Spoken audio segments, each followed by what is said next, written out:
What's up, everybody, and welcome to ITG Daily, the show that brings you the hottest in gaming news. I'm Drew Bosley, and that's the one and the only Scott Savage. Scott, what's up, buddy? I played a whole lot of Dismantle. We were talking about how I buy games we've previously reviewed. Well, I'm getting the achievements out of this one. Nice. How are you enjoying it? Is it nice to be back? Oh, it is. It's a lot of fun. You need to have something going, a podcast or something, and you'll really burn through the game. Well, yeah, there's a bit of a story, but nothing too much, right? Like, we previewed it, I want to say, way back when on PC, and then now it's on Xbox, and yeah, I picked it up too. Dude, it's nice to be in that world. And you just kind of go out, you grind up a couple things, and you upgrade some gear, and then you go back out for another run, and yeah, it's always a good time, dude. That game is fun. I do like that one. But that's how I like survival games. Yes, I'm looking for that next little hook. Right now, we're busy doing a bunch of stuff this week, but actually, it makes me think of Starve Together, or Don't Starve Together, rather. Don't Depends Starve. On how good you play. Yeah, Don't Starve is a good game. That is a fantastic game. I played that on PS3, Vita, PS4. I was on PC only. It was PS4. I want to say maybe it was PS4 and Vita is where I played that. I think it was probably a decade ago I played that game. Hey, that game was old, man. But either way, people can join us live each and every day, Scott, over on youtube.com/InsideTheGameOfficial, as well as kick.com/InsideTheGame. But if you can't join us live, hit us up later. InsideTheGame.ca and TV streaming networks around the globe. Scott, today's show. Could we be getting some Hogwarts Legacy DLC as Harry Potter actor begins to tease us with some news that's on the way? And it sounds like Konami and PlayStation are cooking up some exclusive deals. And what's Arkane Studios' next big project? No, those all sound incredibly exciting. Dude, let's get into it. This is how you start a Monday. Absolutely. You know, it was funny because we got up this morning and went, oof, things are looking a little light around here, and then you do some more digging, and this is what we got. So Harry Potter actor teases new Hogwarts Legacy announcement. Cade over at comicbook.com. One of the actors from Harry Potter series has teased a new announcement in regards to Hogwarts Legacy. Hogwarts Legacy is one of the biggest games of 2023, and could be the biggest when all is said and done at the end of the year. It has sold 15 million copies so far and amassed over $1 billion, Scott, in sales. Yes, an incredible number. Not any surprise to my generation, however. No. We all have a copy of it, I think. Yep. Well, which is an incredible achievement for a game that it was only on Xbox Series X and S, PS5, and PC up until just last week. The new Xbox One and PS4 version is apparently quite impressive given how big the RPG is, but the jury is still out on how the Nintendo Switch version will fare when it releases later this summer. So it is now out on last gen consoles, Scott. It is eventually coming over to the world of Switch, but here's what comes down to the bigger news. With that said, it seems like something else has been cooking up, with Draco Malfoy actor Tom Felton is teasing something to do with Hogwarts Legacy. a new video has been released. Dude, that's I was like, yo, what is he up to here? What's going on? I just have to remark, Tom Felton, could anybody on the planet play Draco Malfoy better? I don't think so. I wonder, right? A new video has been teased via PC Games N that here's Sebastian greeting and welcoming someone in shadow into Slytherin. The lights come on and it becomes clear that it is Tom Felton who greets Sebastian back. After that, some text on the screen indicates something is coming May 9th. Scott, that's tomorrow over on their YouTube channel for Hogwarts Legacy. Dude, we got to be getting some DLC here. Got to be. I'm excited. The first thought is DLC, of course. Are they gonna cook something up and add it to the game? But I would believe that. However, I remember there was some sort of a statement that was given out. We've decided to readjust what we're doing in the future of Hogwarts Legacy, and it really indicated a sequel over in DLC. Well, yeah, but man, so what's coming tomorrow then? There's got to be. That's strange, it's not the sequel, right? it's not the sequel coming out. Stealth drop. Can you imagine? Oh man, Hogwarts Legacy It's getting too more much, content. actually. I think it makes a lot of sense though, right? When you hit $1 billion in sales, 15 million copies out in the world, now gets transferred over to PS4 and Xbox One finally. So it was funny because Kyle hit me up the other day, said, "Yeah, Hayden's pumped. Just realized he can now play Hogwarts Legacy." So that was fantastic news for him, right? There's a whole generation over there that haven't been able to come up to the current gen with Xbox Series X and S or PS5, and one of their most anticipated titles, Hogwarts Legacy, is unplayable until just last week for them. So again, here comes another influx of players. Not only did they just break $1 billion, but that's about to skyrocket too, because when you take a look at PS4 owners, there's 110 million units out there, plus whatever the Xbox is sold. So they're going to get another flux, dude. I can only imagine how much more. Like, do you think they'll break $2 billion? That seems to be maybe a couple years on down the road, but I think if you introduce it to Switch, we're not going to get so much of an influx with that. I'm really curious to see what the sales numbers would be as you go on, because the game is only getting older. But something that's worth noting, for Malfoy to be in Hogwarts Legacy does not make a huge amount of sense without getting into time travel. Well, yeah, or other magics that do exist in the Harry Potter universe. Because so Hogwarts Legacy is like so far before all the events of Harry Potter and all that. I think it is said about 100 years. So all of a sudden now Malfoy's there. Like, that doesn't make any sense. But you're not a younger version of Malfoy's father. That wouldn't make sense either. 100 years is quite a long time. No, absolutely. So that's going to be May 9th tomorrow, Scott. I'll be tuning in to see what's going on. It is possible this could be just something like a live stream or a let's play of Tom Felton playing the game, or it could be something else. But we really don't have any guesses for what it could be. It's just a matter of time figuring out what it could be, because, yeah, when you mention the timeline, it doesn't make any sense for Draco to be there whatsoever. So unless it could be a DLC where we do look into the future. Perhaps we play a different character, maybe not our own. I have a lot of imagination. Like, I could provide a lot of DLC ideas. Do we get to the point though where it suddenly becomes here's a little tease of what we're building for Hogwarts Legacy 2, and this is why Tom is here to kind of, get us prepped up for what's coming? But I think that's just a little too early. I think so, yeah. It could be. There has been rumor and talk about a new series of movies, however, coming out for Harry Potter. And I'm wondering if maybe that's an opportunity to bring out some marketing hype for that. Oh, man, I don't know. We'll tune in tomorrow. Cross-pollination, but it's everywhere. I'm certainly on that tomorrow. I'll have an update for us. I'm not certain when this information has come to light, or will come to light, rather. But yeah, no time is given, just that it'll be on their YouTube channel. So we'll check it out. Hopefully you get something big, something cool. Scott, where are you right now with Hogwarts Legacy? Oh. Uh-oh, Scott froze. Oh, no. I guess we'll have to wait and find out afterwards, as Scott has apparently locked up here completely. We'll see if he comes back in. Maybe we'll see him bounce out and come back in. Maybe we'll move on, though, in the meantime, as we kick over into some rumors about Konami and PlayStation exclusivity deals to resurface. I think we may have lost Scott. There, you're back. There buddy. it is. Okay. I just experienced a big ripple in time there. That's we're talking the about tears of time. the kingdom are getting bigger. All right, I'm gonna backtrack that right into our question of whereabouts are you with Hogwarts Legacy right now? Well, I had to jump out as we do for reviews, but I did go back in as of recently, and it is now winter. There's a lot of map tracking that I'm doing. I'm going through all the Merlin trials and really trying to clean up the map, because as much as that is a daunting task, I know I'm gonna do it. You gonna do it all? You gonna get all of them? I think I will. Yeah. The last time I committed to something like this, though, was I want to say the Saboteur. Oh, dude, that was a great game. I missed. Okay, I have to just tell this little aside, because I spent a huge amount of time on that game, and I recommend everybody do the same. Especially, I called it my favorite Assassin's Creed game for quite some time, and that was just being silly. But there's some of these obelisks, these items, you got to blow up everything to liberate the French countryside. I missed one or two of those items, and then the game save corrupted on me. So we're talking hundreds of items, if you recall. Oh man, that was it. That one stings, right? There's a couple. I'll play number 2.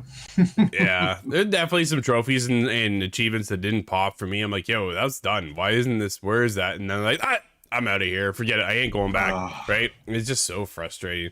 Yeah. Splinter Cell got me like that once too. Dude, let's get into more rumors about Konami and PlayStation exclusivity deals to resurface. Here we go again, Scott. Dude, we just need this showcase to end. It's not even Thursday. That's right. Rumors that Konami and Sony have penned some sort of PlayStation exclusivity deal have resurfaced as far as back as 2020, particularly in the wake of Microsoft announcing its $7.5 billion acquisition of Bethesda. Speculation began about studios that Sony might pick up. Konami was regularly mentioned, but it turned out that the Japanese publisher / developer wasn't among the 6 companies Sony's purchased in 2021. That didn't stop rumors and perhaps wishful thinking. No kidding. Didn't we all have wishful thinking on that one? Fans wanted to see 3 of Konami's most beloved and long dormant franchises. Silent Hill. Scott, I think that's just the granted one right there. And we got that one though, right? We do know that is worked on right now by, I believe it's the Bluebird team. They're making Silent Hill 2, but it is exclusive for PlayStation. Metal Gear Solid is another one. Of course, everybody's been talking heavily about the rumored Metal Gear Solid 3 and Castlevania. But we will see what happens. The October 2022 announcement of Silent Hill 2 remake as a PS5 console exclusive only served to fuel the leaks about Sony and Konami's partnership. More recently, however, rumors about a Metal Gear Solid 3 remake have begun making the rounds. Scott, here we go again, dude. Yeah, that's my favorite, one of my favorite rumors. All right, this is, and these have been somewhat supported by comments from industry insiders. Xbox Era podcast host Special Nick mentioned that the announcement of Metal Gear Solid Remake might occur at the next PlayStation showcase. This was followed up by Windows Central Jez Corden stating that he'd heard Sony and Konami had made a deal involving Silent Hill, Metal Gear, and possibly a new Castlevania game. All exclusives, Scott. That's the biggest thing here, right? There's an exclusive deal coming. We're talking about this whole acquisition with Xbox and Activision trying to go through, and then the UK stopped that because of some cloud gaming thing. And then, right? Which Amazon Luna, I believe, immediately destroyed that statement the CMA had made. But in any case, it's a strange thing. I thought we would have seen some of those documents come out in that case, however, because we know Microsoft was bringing every question to the table. All right, Sony, if you're going to put up a stop, I want to see all of your paperwork. Show me your homework. Yeah, no, and I absolutely. thought this would have been included there. But if Jez Corden is saying that he's heard something, that is quite open wording, but Jez Corden is one of the names that I do take very seriously. Yep. It's funny. The rumors are coming from Xbox people. Like that's right. When you take a look at this is the PlayStation deal going on here with Konami. possible anyways. And then the information we're getting are actually from the Xbox side when it comes to the industry. Do you think maybe it's because of the destabilization? There's a little bit of a less confidence on Xbox side and sort of just waiting for the artillery to fall, which would be Metal Gear. Well, yeah, right. Metal Gear Solid is a huge get. It was exclusive for PlayStation consoles for years, and then slowly kind of graduated its way over to the world of Xbox. But now we're going back to Metal Gear Solid 3. I was like, dude, I really want a Metal Gear Solid remake. I like to start. I'm gonna say this. I would like to start over, but I know in the time frame you really start over with Metal Gear Solid 3. So I'm wondering if that's where they're right. Is that where they're starting? Is with Metal Gear Solid 3, and then you're gonna introduce Metal Gear Solid, and then we get into. You know what I mean? I've seen a lot of argument online because seemingly everybody thinks 3 is the best one, but there's a lot of the old schooler fans that think number 1 is the best. Dude. But then it becomes a question of chronology. Well, number 3 happens first. In the late 60s, I believe. Yeah, so it's interesting. Metal Gear Solid 3 is my favorite. 1 was a staple at the time. I think it was a showpiece to bring... Twin Snakes is where I played it. Excellent. Fair enough, yeah. Right, but it elevated my point of view of where gaming was going to go and where we are today, kind of thing, of what the direction. And obviously, it was Kojima behind it, the mastermind himself, creating such a beloved franchise, and then parting ways with Konami. We're all terrified, basically, after getting Metal Gear Survive. What do we get next, if anything, out of Metal Gear? And the best we could really hope for at this point is a remake. Give it to Blue Point. Let them do it, please, please, please. Just give it to Blue Point and let them redo this beloved franchise justice and give us Metal Gear Solid 3. And yeah, it's only a matter of time. The showcase needs to come sooner than later, man. We're gonna get it next month, is what the rumor is, right? It's lining up for that. What that E3 window is usually around. I mean, we get Summer Game Fest here coming up with Jeff Keighley next month, and then we're gonna align ourselves with that hopefully, and then PlayStation's gonna drop the news. Man, I'm so tired of. It's funny. There's a couple things in the industry you get tired of hearing about. One, Microsoft and their acquisition of Activision Blizzard, and the fact that this isn't going through. And I know right now Phil Spencer is in a tough situation and not happy himself with what's going on. And then we get into the rumors of Metal Gear Solid 3. Dude, I feel like I've been talking about this for the past year, if not longer. Yeah, it feels longer than that to me. Right? I can't stop thinking about Metal Gear 1 now because Solid 3 is excellent, but Solid 1 was so good. Yeah. You talk about how it changed gaming. When the guys see your footprints in the snow, dude, my mind just blew. Well, that's just it. 12 or 14 playing it on GameCube, and whoa, I was not prepared. Yeah, like that's what I mean. Back then, it was such a game changer. Now with today's technology, like we're playing Jedi Survivor right now. Look how good that game looks. Like the game is stunning, right? Hogwarts Legacy, beautiful, stunning game. If we can get Metal Gear Solid 3, Scott, to be like that level of detail, dude, I want to get in my camo. I want to crawl through the ground and in the weeds of everything, and then hide, and then just pop up and just take out. I am so ready for that next level of what Metal Gear can look like. Right? Oh, dude, it's just I cannot wait. And then, of course, Castlevania rumors as well, Scott. I haven't played a Castlevania game in a decade at least. Well, it's a big name for Konami. So if we get Silent Hill, Castlevania, and a Metal Gear, Konami's somewhat kind of coming in a big way. They're coming back, and it puts them back hopefully at a pedigree that we've held them for so long, and then over the years they just kind of disappeared. So yeah, we've been holding their seat, but it's getting cold. Hey, exactly. So I think a lot of fans would be looking for something. We had the Netflix series kind of come over to Castlevania, but it hasn't been enough, I don't think, right? They're hungry for more. Fans are hungry for more, Scott. What also fans are hungry for to see what Arkane Studio does next. Microsoft foresaw the failure of Redfall and wanted to move developers quickly to the more ambitious Arkane Studio project. This is Anton over at Gadget.com.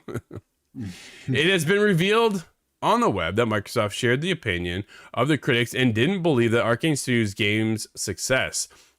Such a thesis was voiced by a French retailer that was working with Arkane. According to the retailer, Microsoft wanted Redfall to end development sooner, so its game designers joined their Arkane Lion counterparts to work on a far more ambitious and promising game.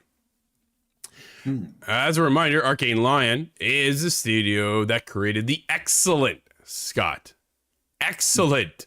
Dishonored series and the highly acclaimed Deathloop. So perhaps the unnamed ambitious game is the third installment in the Dishonored stealth action game that fans have been dreaming of for years. Dude, it has been a long time since we've seen any Dishonored. I have to put a stop up there. Respawn. This is where we'll get the Battle Royale version of the game that we want. Oh, and what are you doing that? If it takes a page out of Titanfall's book. Yeah. Or Valve for that matter. Dude, I don't know if I completely trust this statement of Microsoft knew this was coming, right? After listening to Phil Spencer on the Kind of Funny podcast saying that when they had internal testing done and reviewers come in, they did not expect it once it hit the wild to be double digits below where they projected the review scores to be. I think they knew the game wasn't going to be good, but I didn't think they didn't realize it was going to be this badly received from the critics. Yeah, because it just took a complete blasting. It sure did. Some form of changing would have happened. Some higher management power would have done something with it. Although we've seen a lot of games come out to total flop. Anthem is one that comes to mind. Oh man, what Anthem could have been. I should still be playing that game today, but either way, it's one of those things. And then we get into Deathloop, which saw a successful release. Arkane did a great job on Deathloop. It wasn't for everybody, right? But it was beloved by critics and the industry wide that it was a good game. It was, a lot of people consider it a great game. So to see us go from Dishonored to Deathloop to now into Redfall is heartbroken. We should reinstall Anthem, Kyle says. Oh, easy Kyle. Now, Kyle. Take a breather, buddy. Take a breather. Fool me thrice. Yeah, oh man, I tell you, it's nothing better than flying around your javelin though and just lighting stuff up. I loved it, but it's good. What do you think we get reused again? Yeah, what do you think the next ambitious project is? Do you think we're getting Dishonored 3, or do you think we're getting something completely new? I think it's something completely new in this case. Although I want Dishonored to come back, I think it's almost too safe of a bet. It's like they're going to keep that in case of emergency. Yeah, no, absolutely. I think we're going to get something new. They want to branch away. I don't think we'll get another Redfall game whatsoever. I think they're just going to let that one go away to the wayside and die off, and then come back and say, hey, we heard your feedback, but here's what we've got next. And that's when we're going to get something hopefully magical once again from Arkane, as I love that studio, but it kind of broke my heart they went with vampires. Another first-person spellcasting game? No, I don't want another first-person spellcasting. It's the trend. Let's go. Right? So they've done everything they've done, dude, has been first person, right? Dishonored first person, Deathloop first person, Redfall first person. Do they branch into something completely new with go third person? Could be interesting. Right? I'm down for that. I'm hopeful. Scott, what I'm also hopeful for is all PSVR games confirmed to receive a free PSVR 2 upgrade. This is something Sony said they weren't going to do. So this is nice to hear. I thought we had very much, speak of this before. Yep, this is Michael over at PSU. So here's the thing. We're getting Sony's new VR headset is out in February, just a couple months ago now at this point, man. And much to how PS5 users can claim a free upgrade for existing PS4 games, PSVR 2 is also getting upgrades for existing PSVR 2 original titles. After the fall, Cave Digger, D-Day Enhanced, Hello Neighbor VR. There's a whole list of them, and it's exciting that they're finally going to do that. And here's why I think they're doing this, Scott. Because PSVR 2 didn't take off the way I thought it was going to, with the way they thought it was going to. So they're kind of going, here, we're just going to offer all your games and you can upgrade them for free and have a good time. I think that's what's going on. This is why they're doing that, which is unfortunate, but the lineup was there, dude. And we were calling it from day one that there wasn't really anything new over on PSVR 2 to have us excited. So when we get into this showcase next month, I want to see some VR stuff. I want to see why I should grab my VR unit. I'm right now playing Creed still every now and then, but for the most part, it's joined my other PSVR unit and starting to collect dust. Oh, on the shelf. Afraid Not so. the one behind you either. No, it's not. Well, Actually, maybe it's that's to my good, side. actually. If you put it back there, it's retired for good, I think. Yeah, let's not do that. I don't want to retire it. Dude, I want to I pull it thought back there out of were- retirement. I thought there were a lot of games teased, at least in development, for 100 games. PSVR 2. There's 100 Is games. it that many? Yep. Yeah, there's 100 games supposed to be coming out for PSVR too. And I'm like, yo, then let's see some of these things. Like, why are we going to stick around here? Or are we going to see this kind of go to the wayside and become another PS Vita situation, right? In that sense. Oh. And that's not something anybody wants. Dude, you spend a lot of money to get a PSVR 2. The last thing you want it to do is sit there and just go dormant on you. But there's a great... They launched with 40 games. The problem is 90% of those games are already on other platforms. So if you have Oculus, you probably already played that game. And that's the thing, right? So we need something new. But Scott, we do have 2 titles out today. What do we have? Weird West has gotten a new console gen update now, and Darkest Dungeon 2 is on PC, with consoles to follow at some point. Nice. And just like that, everybody, this is going to wrap up ITG Daily, the show that brings you the hottest in gaming news. Thank you for hanging out with us. And of course, we'll be back once again tomorrow at 11 a.m. Eastern. I'm Drew, that's Scott, and we'll see you inside the game.